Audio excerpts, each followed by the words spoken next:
Ya, sekarang kita bicara masalah periklanan dan periklanan ini banyak banget inovasi dan kreativitas yang bisa kita lakukan. Nah, salah satunya strategi yang paling sering gue pakai adalah guerrilla marketing atau kita sebut namanya guerrilla marketing. Nah, seperti apa guerrilla marketing? Yuk kita bahas.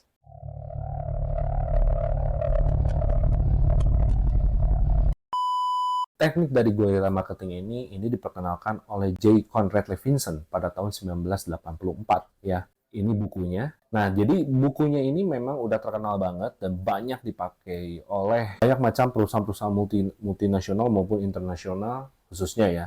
Pada perusahaan-perusahaan yang mempunyai tingkat kreativitas atau inovasi yang begitu luar biasa dengan development yang sangat mendetail atau mendalam gitu loh. Dan ini memang apa ya, bisa dikatakan gaya marketing ini salah satu teknik pemasaran yang memakai strategi dengan mengejutkan ya, tanpa ada budgeting atau bisa dikemungkinan budgetnya itu serendah-rendah mungkin, alias kalau bisa nggak pakai modal gitu loh. Ini tuh bisa jadi akan meningkatkan ide atau inovasi yang bisa kita implementasikan terhadap bisnis kita. Ketika gua mempelajari bisnis apa model strategi pemasaran seperti ini gitu loh, gue jadi ngerti gitu. Sebenarnya teknik pemasaran itu bukan hanya berdasarkan dari iklan saja gitu loh, atau mungkin billboard apa segala macam brosur gitu loh.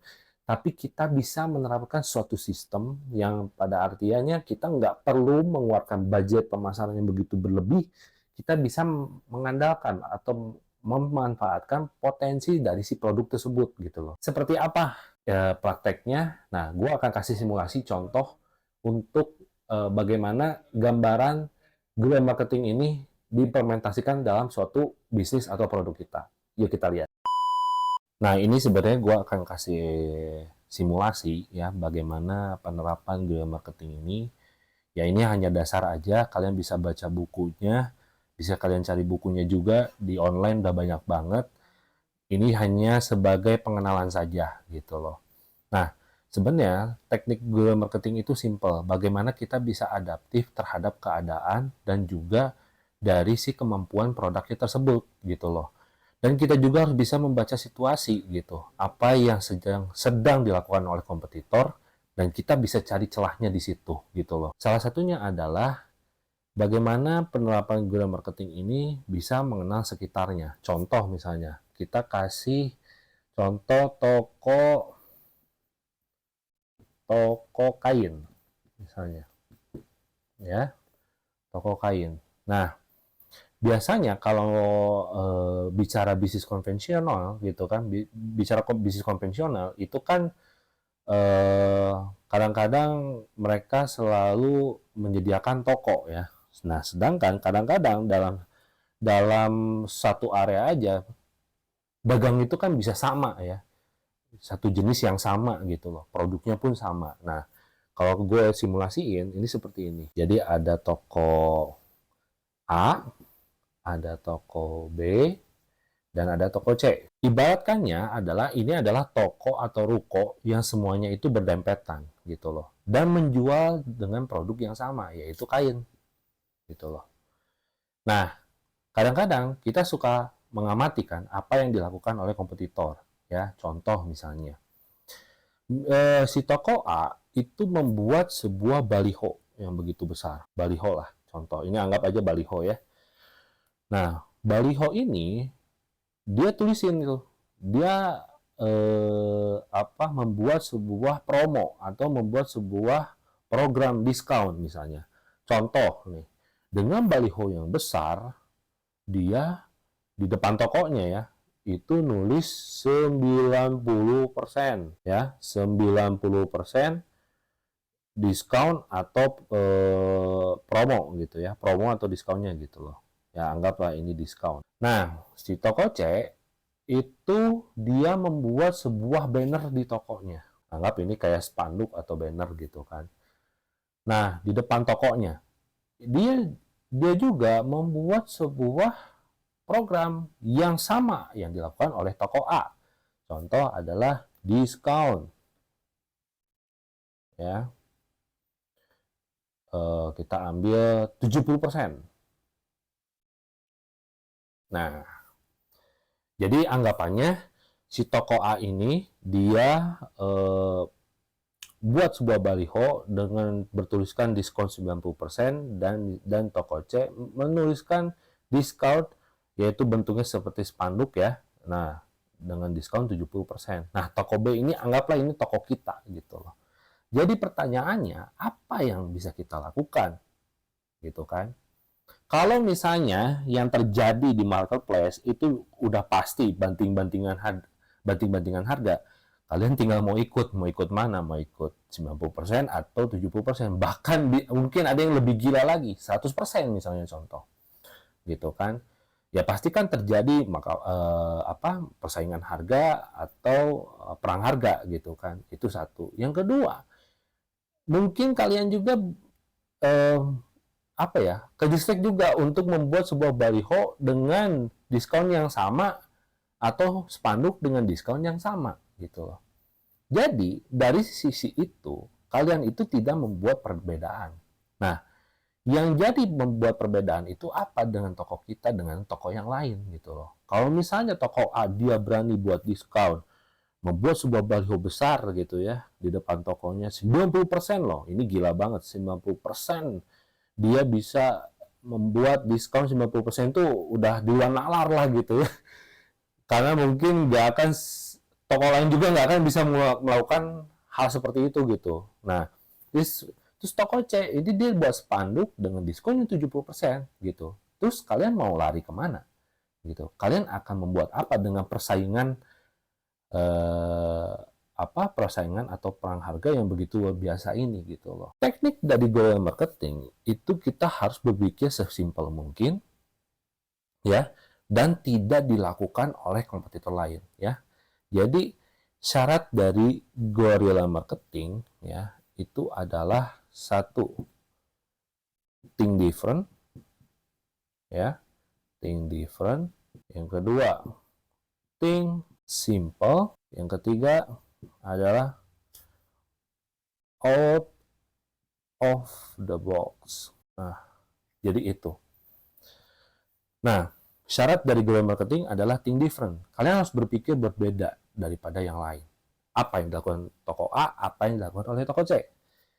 Nah, think simple. Kalian juga harus berpikir simple. Kalau orang lain bisa buat spanduk dan baliho, kita bisa buat apa nih? Ya. Nah, yang ketiga adalah out of the box. Kalian harus membuat suatu perbedaan. Kalau bisa, jangan melakukan diskon. Ya. Nah, yang jadi pertanyaan sekarang, apa yang dilakukan oleh toko B? Gitu loh. Nah, gue kasih 5 detik buat kalian berpikir.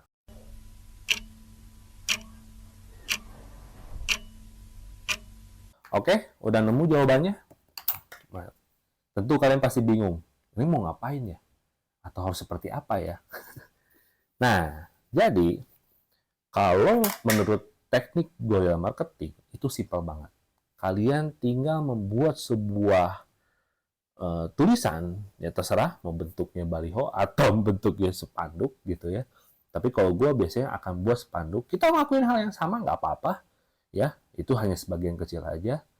Tapi nanti kalian bisa tinggal buat sebuah perbedaan simple dan out of the box. Apa itu? Yaitu kalian tinggal tulis segini aja.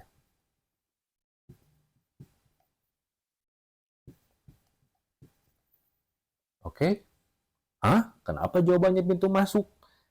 Nah, inilah yang disebut dari kekuatan guerrilla marketing. Kenapa? Karena di samping toko kita itu membuat baliho diskon 20% dan di samping kanan ya berarti toko A, di samping kirinya toko C itu membuat spanduk diskon 70%. Kalau kita ngikutin cara mereka, kita nggak akan kuat secara modal juga dan untung juga kita nggak akan dapat seberapa gitu kan. Nah, kalau kita dituntut think different, simple, out of the box, ya udah kita tinggal tulis aja pintu masuk gitu loh. Jadi orang ketika datang berbondong-bondong ya atau orang lewat gitu ya, dengan kanan kiri kita dengan baliho dan spanduk yang begitu luar biasa, orang pasti terdistek dengan pintu masuk. Oh, berarti orang itu tinggal masuk aja ke sini. Gitu loh. Sesimpel itu loh, gitu loh. Nah, tinggal gitu aja, gitu loh. Itulah yang disebut kok dari kekuatan gaya marketing.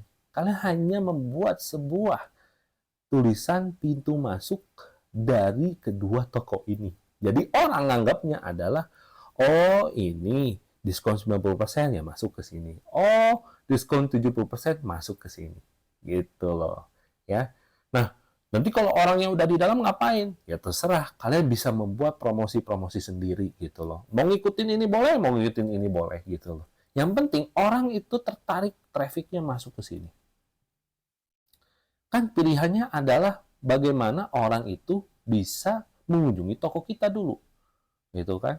Kalau udah mengunjungi ke toko kita, gitu kan, otomatis orang berpikir kayak, oh iya karena ada diskon ini, ada diskon ini.